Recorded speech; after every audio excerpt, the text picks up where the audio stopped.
Hello guys, welcome back to another video. और आज हम पॉलिटिकल साइंस का चैप्टर 5, ठीक है, डेमोक्रेटिक रिसर्जेंस, ठीक है, पढ़ने वाले हैं। ठीक है, ये उस चैप्टर का पार्ट 2, ठीक है, वीडियो का पार्ट 2 है। पार्ट 1 पहले ही बन चुका है, ठीक है। उसके उसका लिंक आपको डिस्क्रिप्शन में या फिर आई बटन पे मिल जाएगा, ठीक है। तो उसमें हमने पढ़ा मेनली 3 लीडर्स के बारे में, ठीक है, राम मनोहर लोहिया, दीनदयाल उपाध्याय और जेपी, ठीक है, जयप्रकाश नारायण, ठीक है। और इसमें हम पढ़ेंगे, ठीक है, वो एक तो इमरजेंसी के बारे में पढ़ेंगे, ठीक है।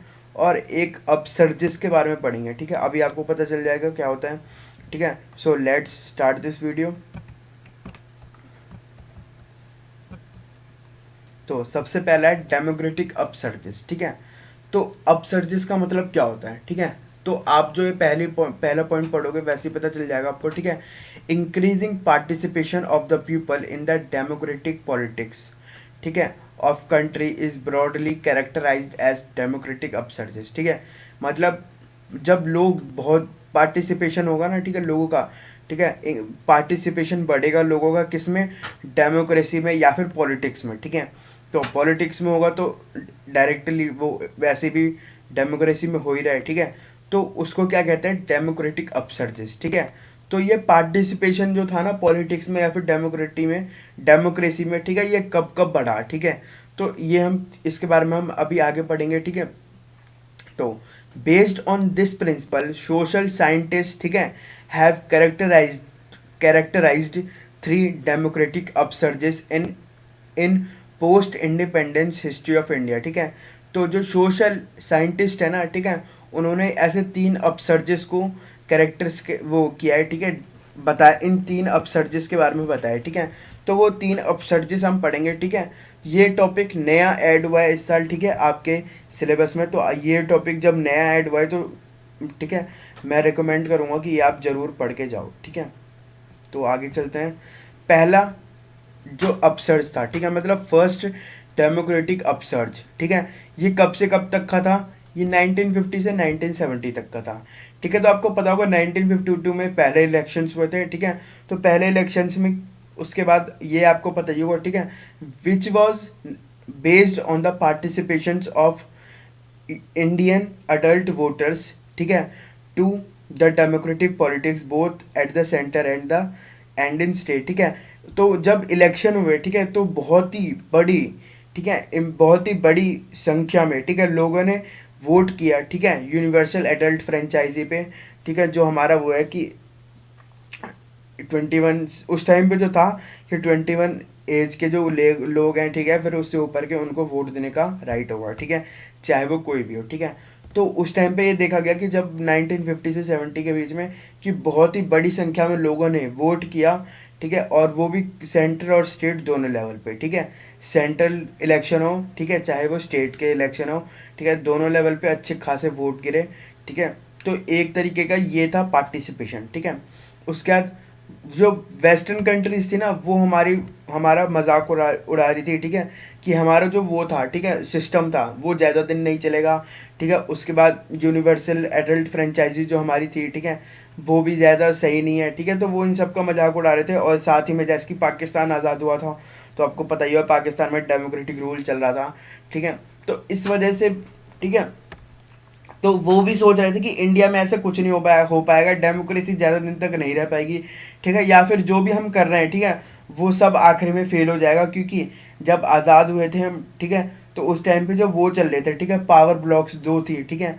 तो हमने किसी भी पावर ब्लॉक्स के साथ वो भी नहीं किए, ठीक है, हाथ भी नहीं मिलाए, ठीक है, इंडिया इंडिपेंडेंटली खड़ा रहा, ठीक है। तो ये भी रीज़न था, ठीक है। तो western countries made fun of India's universal adult franchise and said that India would not be able to remain a democratic country for a long time, ठीक है। उनका कहना था कि हम ज़्यादा दिनों तक डेमोक्रेटिक कंट्री नहीं रह पाएंगे, ठीक है।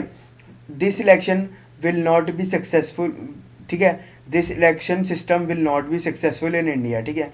इनका कहना ये भी था कि ये जो इलेक्शन सिस्टम हमारा था, ठीक है, वो सक्सेसफुल नहीं होगा, ठीक है। उसके बाद western countries believe that a successful democracy, ठीक है, उनका क्या, उनके हिसाब से सिर्फ यही उनका मानना तो यही था कि जो जो कंट्री मॉडर्न होएगी, ठीक है, अर्बन होएगी, ठीक है, जहाँ पे एजुकेशन अच्छी होगी, जहाँ की मीडिया बहुत ही अच्छी होगी, ठीक है, सिर्फ वहीं पे डेमोक्रेसी या फिर वहीं पे अच्छे खासे इलेक्शंस हो सकते हैं, ठीक है, मतलब वहीं पे डेमोक्रेसी हो सकती है। लेकिन ऐसा नहीं हुआ, ठीक है। But the first general election वो इन इंडिया वॉज सक्सेसफुल, ठीक है, हमारा जो पहला जनरल इलेक्शन था 1952 में वो सक्सेसफुल रहा, ठीक है, ये आप सबको पता है, ठीक है। और आज तक हमारे कंट्री में डेमोक्रेसी है, ठीक है, सिर्फ इमरजेंसी जो था, ठीक है, एक वही है, ठीक है, और वो भी उसकी बात भी अब हम कर लेंगे, ठीक है। उसके बाद पहला अपसर्ज हमने पढ़ लिया, अब है ये 1980 का, ठीक है। तो ये है दूसरा, ठीक है, सेकंड अपसर्ज, ठीक है, सेकंड डेमोक्रेटिक अपसर्ज, ठीक है। During the 1980s the increasing political participation of lower classes of the society, ठीक है। 1980 में क्या हुआ, जो लोअर क्लास थे ना सोसाइटी के, उनका पार्टिसिपेशन बढ़ा किसमें, डेमोक्रेसी में, ठीक है। और वो कौन कौन थे, SC ST, ठीक है, SCs थे, STs थे और OBC, ठीक है। और इसको क्या कहा गया, सेकंड डेमोक्रेटिक अपसर्ज, ठीक है। और ये जो टर्म है, ठीक है, सेकंड वाला, ठीक है, ये किसने बनाया, ठीक है, वो थे योगेंद्र यादव, ठीक है।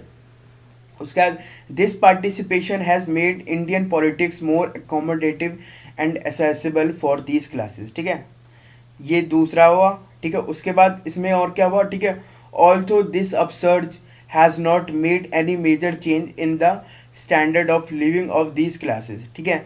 ये जो हुआ ना पार्टिसिपेशन, ठीक है, इससे कुछ मतलब ज़्यादा चेंज नहीं हुआ, और ठीक है, और जो लिविंग स्टैंडर्ड था ना वो भी चेंज नहीं हुआ, और स्पेशली दलित्स की बात हो रही है यहाँ पे, ठीक है।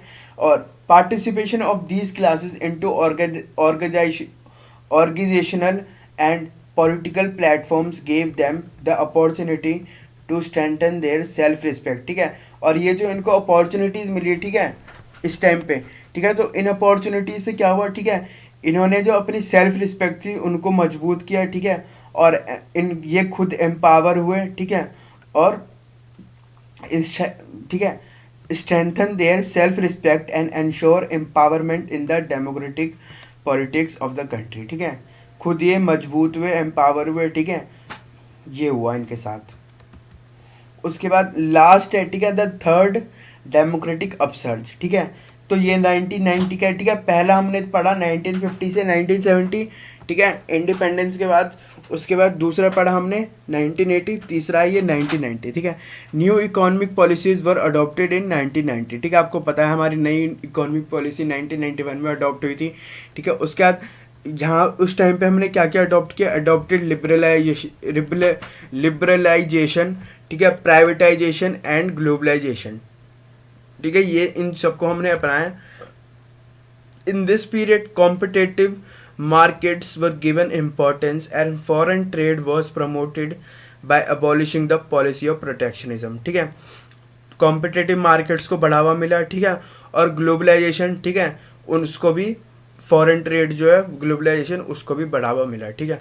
उसके बाद government liberalised it's trade policy, ठीक है, अपनी ट्रेड पॉलिसीज को चेंज किया, ठीक है, लिबरलाइज किया, ठीक है, so that foreign companies can also invest and trade in India, ठीक है, जिससे विदेश की जो कंपनी है वो ट्रेड कर सके और इन्वेस्ट कर चुके, ठीक है, ये हो गया, ठीक है, ये हमारे डेमोक्रेटिक अपसर्जिस थे तीनों, ठीक है, जो कि हमने पढ़ लिया। अब हम इमरजेंसी पे आते हैं, ठीक है। तो in India the emergency refers to 21 month period, ठीक है, इमरजेंसी जो था वो 21 महीनों के लिए लगा, ठीक है, 1975 से 1977 तक, ठीक है। When prime minister Indira Gandhi had a state of emergency declared across the country, ठीक है, ये डिक्लेयर किसने किया था, इंदिरा गांधी, ठीक है। उसके बाद ऑफिशियली, ठीक है, ये ऑफिशियली इशूड हुआ था by the president Fakhruddin Ali Ahmed, ठीक है, अंडर आर्टिकल 352, ठीक है। और ये किस बेसिस पे हुआ था कि इंटरनल डिस्टर्बेंस हो रही थी कंट्री में, ठीक है, इस वजह से इमरजेंसी लगाई गई थी, ठीक है, इस बेसिस पे, ठीक है। The emergency was in effect from 25 June, ठीक है, 25 जून 1975 से, ठीक है, 21 मार्च 1977 तक ये चला, ठीक है। अब डिक्लेरेशन ऑफ इमरजेंसी, ठीक है, ये एक टॉपिक था लास्ट ईयर तक एनसीईआरटी में, और मतलब इस टॉपिक से आपको पता चल जाएगा कि इमरजेंसी लगी क्यों, ठीक है। तो 19 जो इलेक्शन हुए थे ना, ठीक है, 1971 के लोकसभा के, तो ना उसमें कुछ गलत चीज़ें की गई थी, ठीक है। तो इस गलत चीज़ें जब ये सामने आई, ठीक है, तो एक किसी ने ना इलाहाबाद के जो हाई कोर्ट है, ठीक है, उसमें एक PIL डाली थी, ठीक है। तो जब वहाँ पे छानबीन हुई, ठीक है, तहकीकात हुई, तो पता चला कि जो ये इलेक्शन था वो गलत तरीके से किया गया, कंडक्ट हुआ था, ठीक है। और इस इलेक्शन को इलाहाबाद कोर्ट ने अनकॉन्स्टिट्यूशनल घोषित कर दिया, ठीक है। और 12 जून 1975 इलाहाबाद हाई कोर्ट जज जगमोहन लाल सिन्हा, ठीक है, ये नाम याद रखना, ठीक है, Jagmohan Lal Sinha declared in the Indira Gandhi 1971 Lok Sabha election unconstitutional, ठीक है, अनकॉन्स्टिट्यूशनल इसको घोषित कर दिया गया, ठीक है। तो ऑन तो इसको जो है ना, इसके लिए ना एक स्टे ऑर्डर के लिए ना, इस ये जो इसमें ये जो इसका रिजल्ट था, ठीक है, इलाहाबाद का, ठीक है, इलाहाबाद हाई कोर्ट का, तो उसको उस पर एक स्टे ऑर्डर लगाने के लिए सुप्रीम कोर्ट में गए लोग, ठीक है।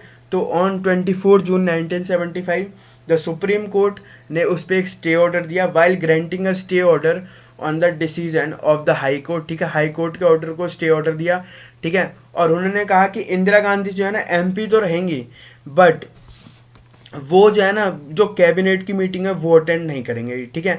Indira Gandhi will remain the MP until the decision of the appeal is made but will not attend the meeting of cabinet, ठीक है, इनका कहना ये था, ठीक है। तो उन्होंने, ठीक है, और इस बीच में क्या हो रहा था, ठीक है, बिहार में मूवमेंट जैसे कि हमने पढ़ा, ठीक है, संपूर्ण क्रांति मतलब टोटल रेवोल्यूशन चल रहा था, वहीं गुजरात में चल रहा था, ठीक है।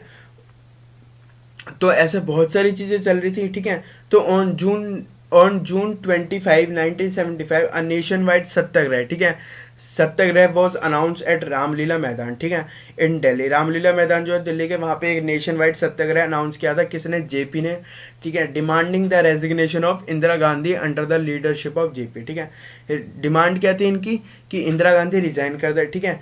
तो और उसके बाद JP ने क्या किया, अर्ज किया, ठीक है, JP urge the army, police and government employees not to follow the government's unethical and illegal order, ठीक है। इन्होंने ये भी कह दिया कि जो जितने भी सरकारी कर्मचारी थे, है ना, उन सबको इनके ऑर्डर मानने की कोई ज़रूरत नहीं है, ठीक है। तो इन सबसे परेशान होके, ठीक है, in the midnight of 25 June, ठीक है, 1975 द प्राइम मिनिस्टर, ठीक है, recommended the president to impose emergency under article 352, ठीक है। ये हो गया, यहाँ पे हमारी इमरजेंसी लग गई है, ठीक है, पूरे देश में। इमरजेंसी का डेट याद रखना, ठीक है, और कितने टाइम के लिए था ये याद रखना, ठीक है। तो अब हर चीज़ के कॉन्सिक्वेंस होते हैं, तो इसके कॉन्सिक्वेंस क्या हुआ, ठीक है, ठीक है। तो जो कि पूरा नेशन वाइड सत्याग्रह चल रहा था, ठीक है, प्रोटेस्ट, वो अचानक से बंद हो गया, ठीक है। उसके बाद अपोजिशन लीडर्स, ठीक है, जितने भी अपोजिशन के लीडर थे जैसे कि जयप्रकाश नारायण या फिर जो भी थे, उन सबको जेल में डाल दिया गया, ठीक है। उसके बाद जो ये स्ट्राइक चल रही थी, ठीक है, तो उस टाइम पे ना सरकार के पास पैसों की दिक्कत भी थी, ठीक है। तो जितने भी गवर्नमेंट ऑफिसर्स थे ना, जो रेलवे के, ठीक है, उनको सैलरी नहीं दी जा रही थी, ठीक है। तो रेलवे की स्ट्राइक चल रही थी, ठीक है। तो वो जो स्ट्राइक थी वो भी बैंड हो गई, ठीक है। उसके बाद फ्रीडम ऑफ द प्रेस, ठीक है, वो स्टॉप, ठीक है, फ्रीडम प्रेस जो है ना उसका फ्रीडम छीन लिया गया, ठीक है। उसके बाद प्रिवेंटिव डिटेंशन एक्ट लागू हो गया, ठीक है, आपको इसके बारे में पता ही होगा, 11th पे पढ़ा होगा आपने, ठीक है। उसके बाद RSS और जमात इस्लामी ऑर्गेनाइजेशन, जो जितने भी ऐसे ऑर्गेनाइजेशन थे ना, ठीक है, RSS, जमात इस्लामी, ठीक है, इन सबको बैन कर दिया गया, ठीक है। और उसके बाद हमारे जो फंडामेंटल राइट्स है उनको नलीफाई कर दिया गया, ठीक है, फंडामेंटल राइट्स पर नलीफाइड, ठीक है। ये हो गए हमारे कॉन्सिक्वेंसेस, ठीक है। उसके बाद यहीं पे ये इस साल सिर्फ इमरजेंसी के बारे में एक छोटा सा टॉपिक बोला है, ठीक है, CBSE ने, ठीक है, कि नेशनल इमरजेंसी के बारे में बताने के लिए। और नेशनल इमरजेंसी के बारे में मैं आपको बता चुका हूँ, ठीक है, कि डिक्लेरेशन कैसे हुई थी इमरजेंसी की, ठीक है, और साथ ही साथ उसके कॉन्सिक्वेंसेस क्या थे, ठीक है, ये भी मैं बता दिया आपको, ठीक है, ये भी मैंने आपको बता दिया। उसके बाद जो मेन टॉपिक था इस साल जो नया ऐड हुआ था वो था अपसर्जेस, ठीक है, जो कि मैंने आपको बता दिया है, ठीक है। तो यहीं पे ये चैप्टर ख़त्म होता है, ठीक है। ये जितने भी वीडियोस मैंने बनाई है वो सारी लेटेस्ट हैं, ठीक है, इस साल जो CBSE ने अपडेट किया है उसके हिसाब से। तो आप बिल्कुल भी कंफ्यूज ना हो और ये वीडियोस आराम से देख के जाओ, ठीक है। तो so let's end this video. Thanks for watching the video. Please don't forget to like, share and subscribe the channel. Thank you.